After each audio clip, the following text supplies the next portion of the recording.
Hey everyone, welcome to TechBase. In today's video, I'm gonna show you how to install Evernote application. So let's get started.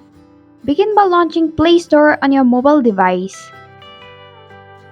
In the search bar, type in Evernote application and perform your search.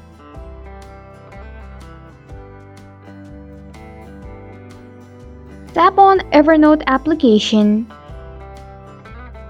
Then tap on the install button to begin the downloading process.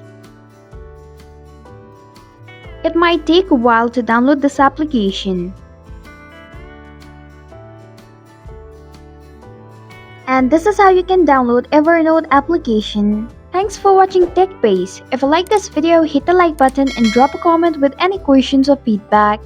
If you're new, subscribe and click the bell icon to stay updated on the future videos.